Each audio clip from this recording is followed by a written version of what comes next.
Hey everybody, and welcome back to our channel. Dr. Harley here. Hey, if you're new here, do me a favor, click the like and the subscribe button down at the bottom of the screen. And if also hit the bell notification, this way you get notified every time I upload a video. Today is part 2 of Oh No, Sick Bike at the ER with Dr. Harley.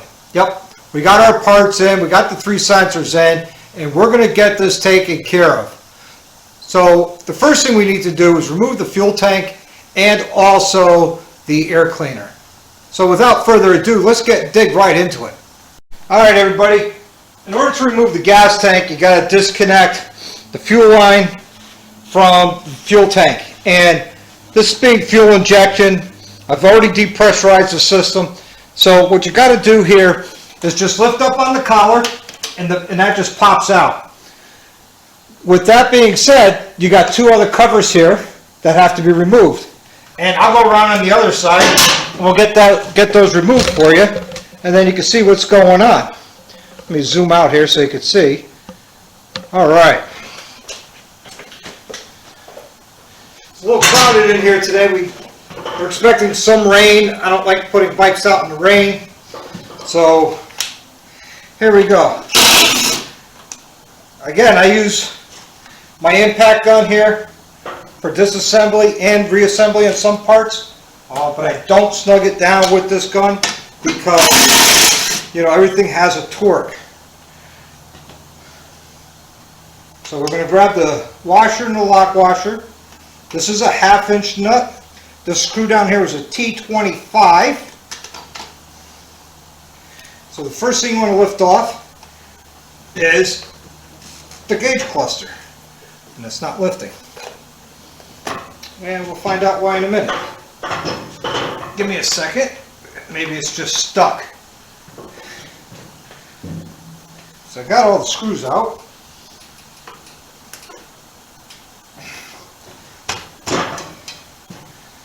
Alright, we'll take a look at this a little deeper, and I'll get right back to you.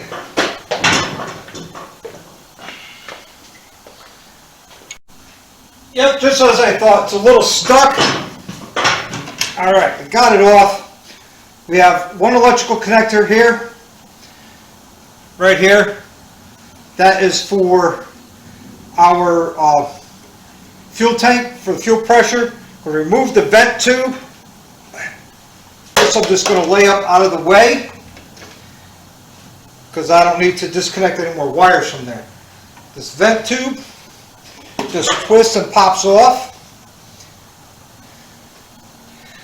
We'll pull this off and we expose, looks like a T27 here, and then we got 2 1/2 inch nuts on the other side.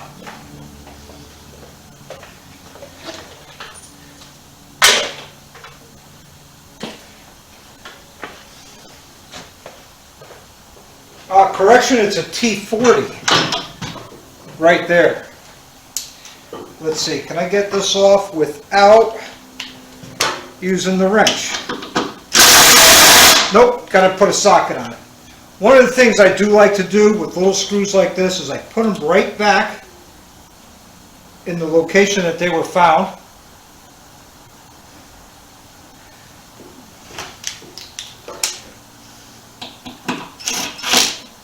There's that one, and now we got the washer, lock washer, and the nut. That's over there now.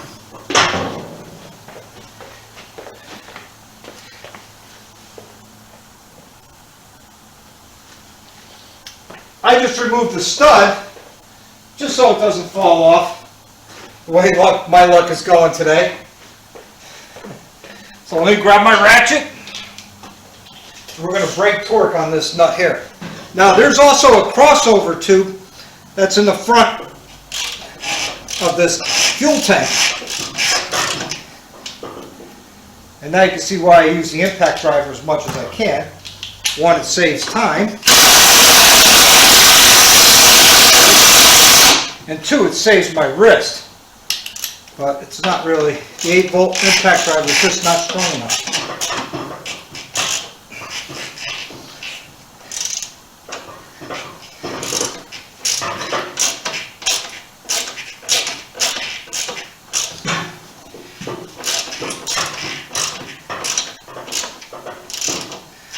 Well, I'll get back to you on this because it seems to be giving me a hard time.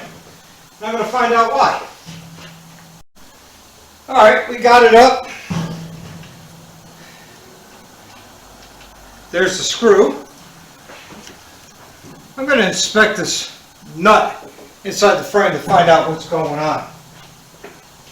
But as far as the crossover tube, it's really good to have a set of, I call them line locks. They're made by Vice Grip.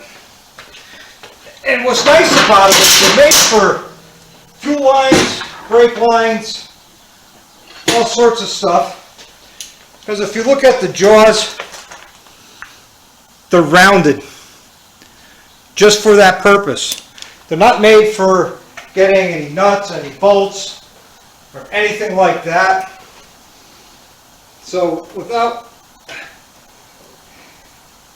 I do want to drain the fuel in this tank, but I don't want to drain it all at the same time.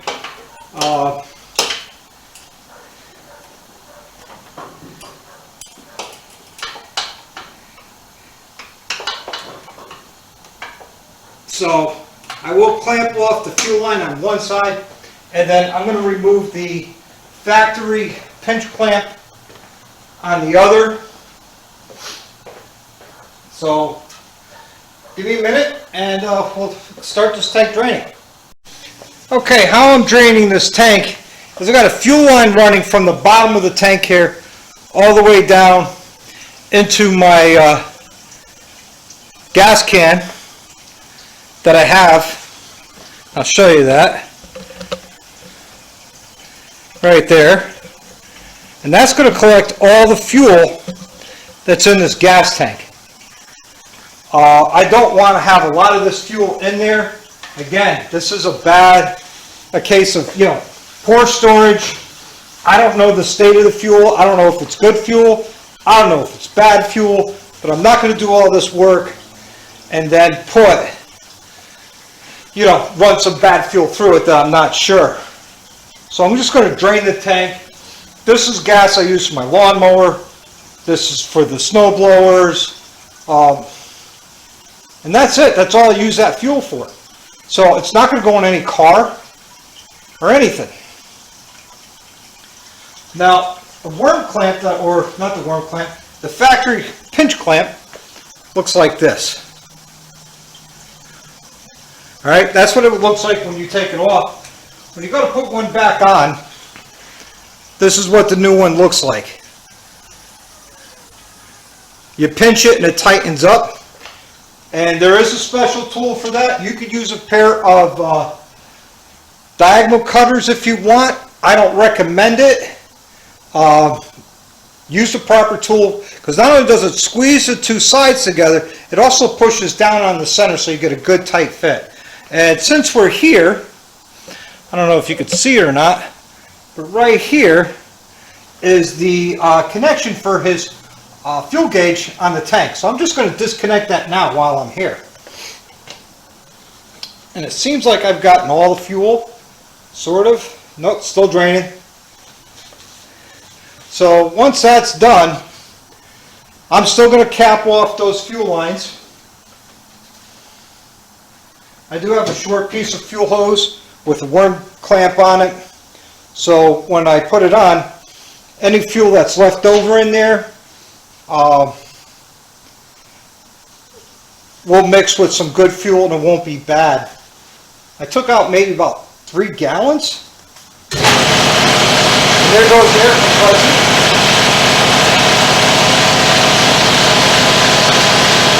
So I'm going to have to turn that off. Give me a minute, I'll get back to you. I also did pick the lift up at a workable height for me.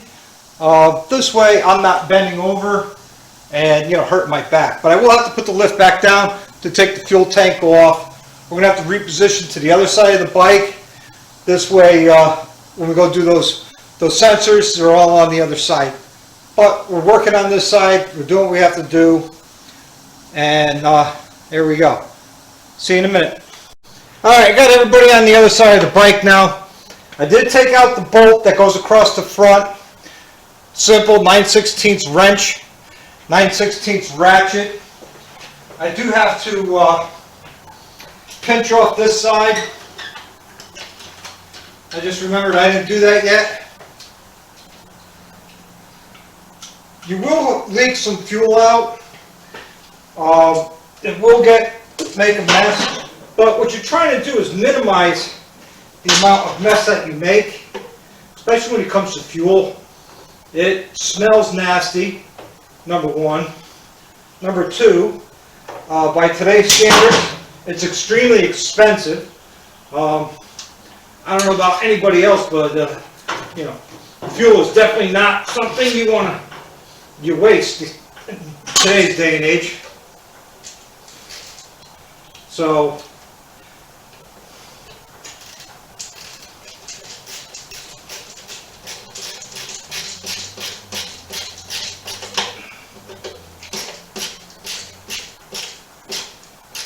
all right, that side is closed off, no more leaks.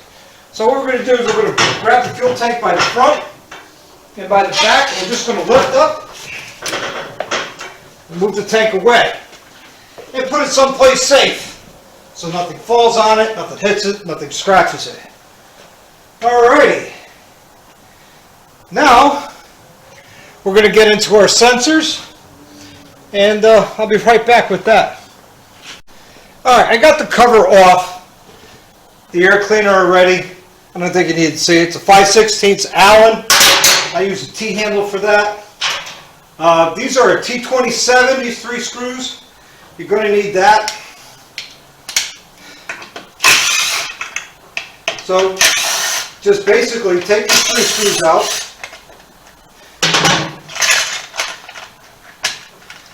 There's 2 breather hoses that connect here. That's for your crankcase ventilation. Now those are usually 9/16 or a 1/2 inch, and they are 1/2 inch.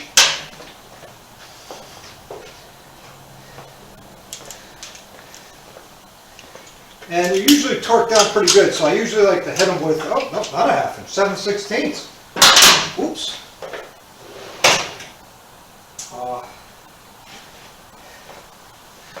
See, nothing's edited.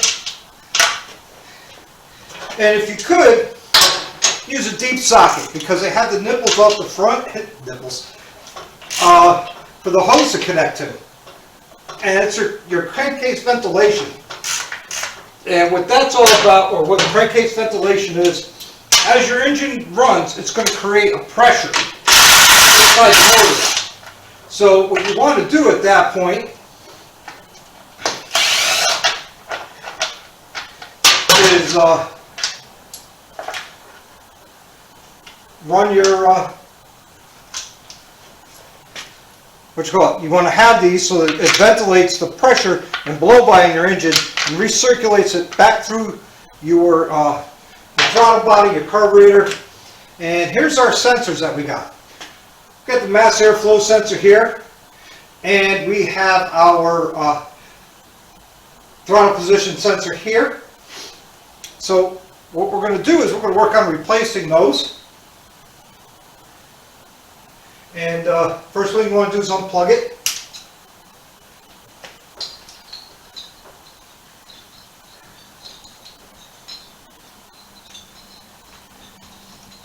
And I'm going to inspect this connection. Since it seems to have come apart on me. Well, the plastic housing did, but that's okay. I can fix that. The next one we're going to disconnect here is our mass airflow sensor. So we'll disconnect that, move that plug out of the way. And we're going to get our, I think these are a T20. Don't quote me on it, I'll find out in a second. Yes, they are. Alright, so we're going to start with the mass airflow sensor. We just unscrew that.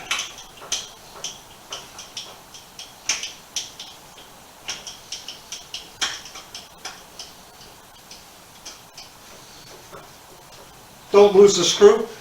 The new ones come with new screws, so I'm not worried about reusing that.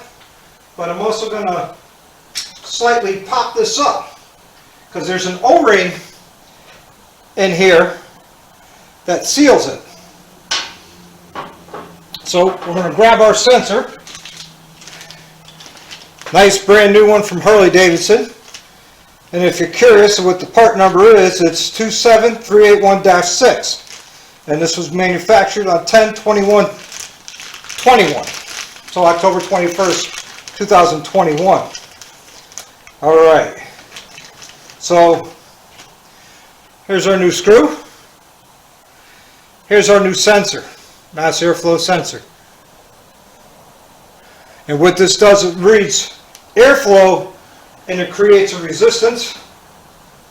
And yeah, that one's kind of beat up and nasty. So we're just going to put this in. And when you put these in, you just don't want to slam them in. You want to put them in and twist in so you know they're seated all the way down. And our new screws do have a Loctite on it. And a little tricky getting in there, but we'll get it. Start them by hand so you don't cross thread. Cross threading is the devil.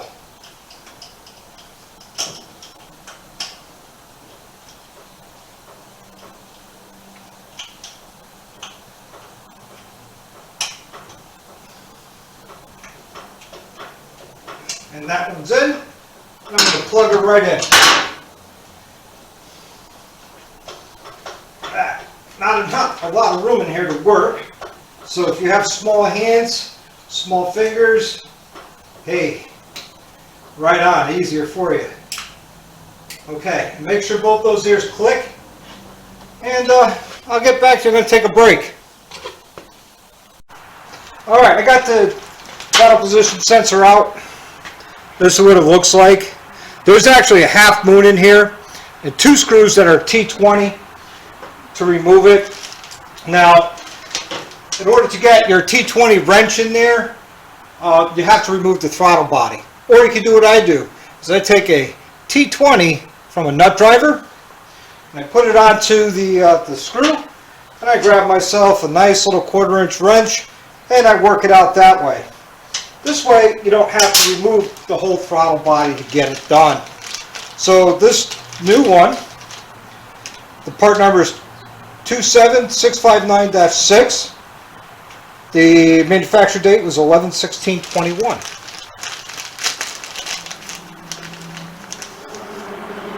Here's the new one.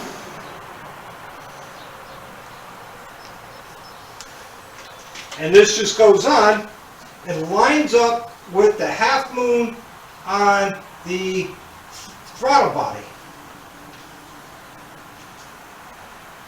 and presses into place. And then with this, you just put the screws in and you're done. So let me get these screws in for you and then we'll go over and do the engine temp sensor and we'll move on from there. Anybody got any questions? Leave me some comments down below. Any comments? Leave me some... Alright, now everything's back together as far as the sensors and the wires go. We're going to reinstall our throttle our air intake or air cleaner. So we're going to put this little wire back here that was just hanging out from the factory. I'm going to start these by hand. And then it's going to zip them in.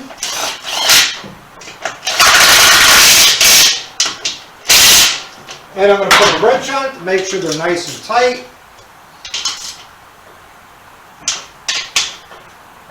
And now our air cleaner. Start with the tubes for your crankcase breather. And now you can start with our screws that hold the actual air cleaning element on.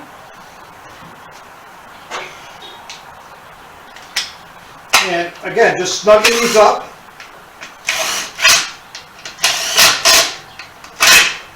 And got to hit them with a wrench to make sure they're good and tight. You always want to make sure that everything that goes in your air intake is good, is nice and tight, because the last thing you want to do is suck any foreign debris into your air cleaner, your throttle body, and into your engine, because that could lead to a catastrophic failure.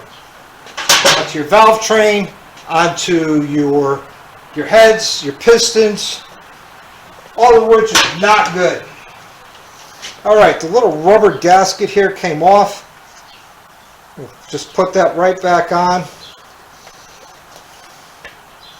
Just like that.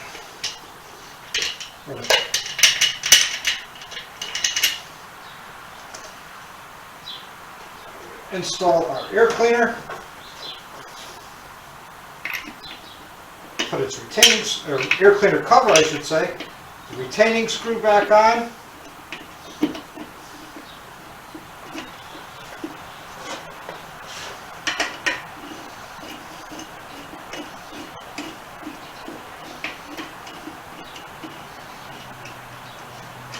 And just like that, those two sensors are done. The last sensor that we have to do is the engine temperature sensor, and that's on the other side. It's behind the horn, so we're going to remove the horn and everything. So let me reposition everything else, clean up my mess on this side of the lift. We'll go on the other side and replace that one. Be right back. Alright everybody, welcome back, welcome to the other side of the bike. Alright, we got 3 screws here, or 3 nuts here, 2 bolts here. These are 9/16, these are 5/8. These are sort of studs, so you don't need a wrench on the other side. So I'm going to start with those 3.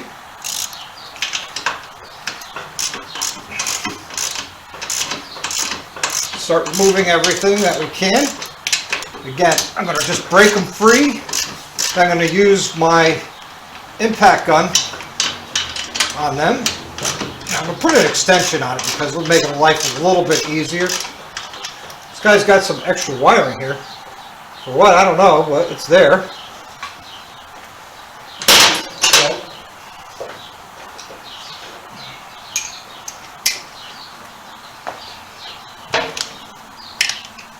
There we go.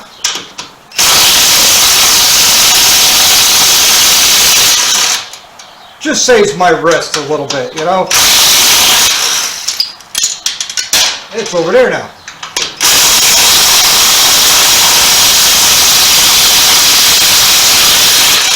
A friend of mine that it's over there now came from a friend of mine. Whenever you drop something, he would say, hey, it's over there now. Or he would say, hey, bring it here and I'll pick it up for you.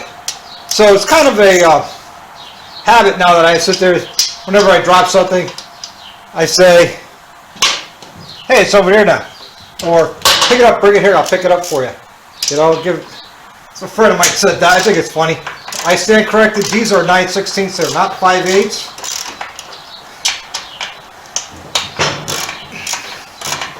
This is part of the top engine mount if you're curious. So let's get these off.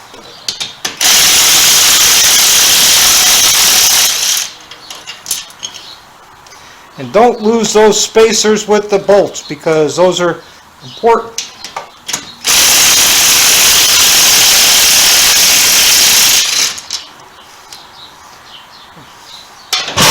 So that should just come on out from here, which it's not. No big deal.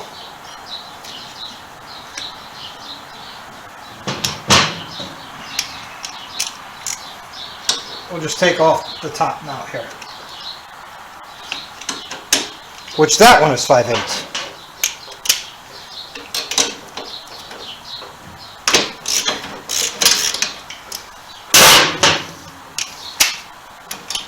And that does not go through the other side.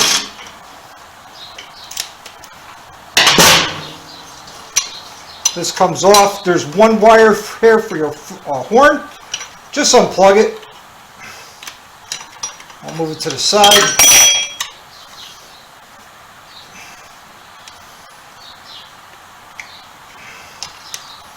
There's your horn wire and your horn.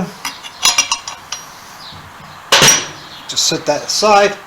Alright, here's the ancient temp sensor. We're going to unplug that. Move that to the side. And now we're just going to get a wrench on it. So I'll be right back. Alright, I'm back. It's a 3/4 inch wrench. This is the sensor, what it looks like. 2 wires. And just like everything else, it's lefty loosey, righty tighty. So just, you know, it's only on there snug. It's not cranked on like a gorilla. And there's no oil or anything behind it. And there it is. So we'll put the new one on it.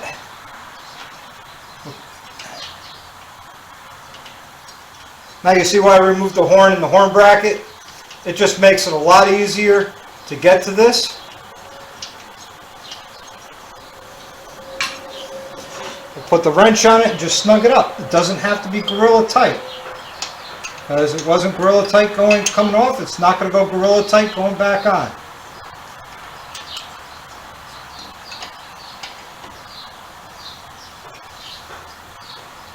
And let's see. There you go. And now we'll just take our plug, make sure we get our rotation right. That plugs in right there. Now it's just putting our horn back on.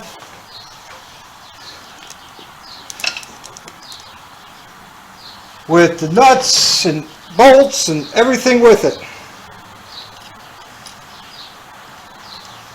Remember, we got that one on the top. And then we got these 3 and those 2.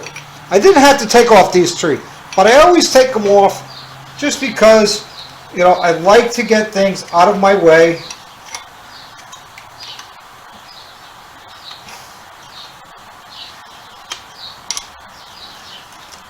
Put it back on our wire keeper. Swing this around. Just like that. Now I always like to start all the bolts by hand. Just so I know everything is lined up. Nothing's going to be cross-threaded. Because that's important. You don't want to cross-thread anything. Especially going into aluminum. Or blind holes, which means it's threaded but there's no nut on the opposite side. So we're just going to zip that on, change out our socket, zip these 2 on, 1, 2, and now these 3.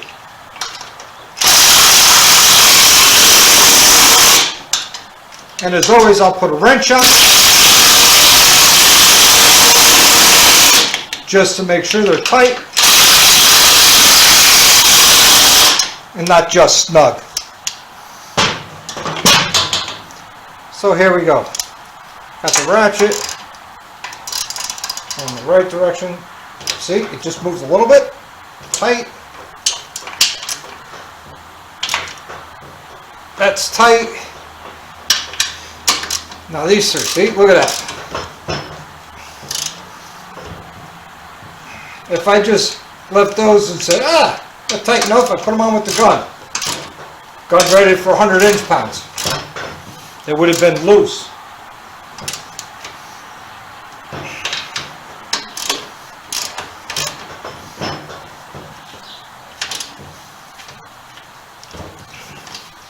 And stuff that's loose on a motorcycle is not good.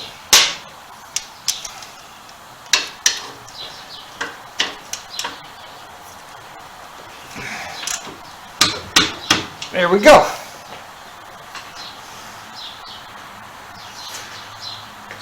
Alright everybody, I'm going to finish putting the fuel tank back on and everything else, so we're going to get right over here to me. Come on up, I'm running out of battery. Hey, if you'd like to see more content like this, you know, give me a thumbs up or make a comment down below. If you like this video, please click the like button. If you haven't yet, please subscribe and hit the bell so you get notified every time I upload a video. All right, everybody, take care. Always live the best life you can. Ride hard and ride often.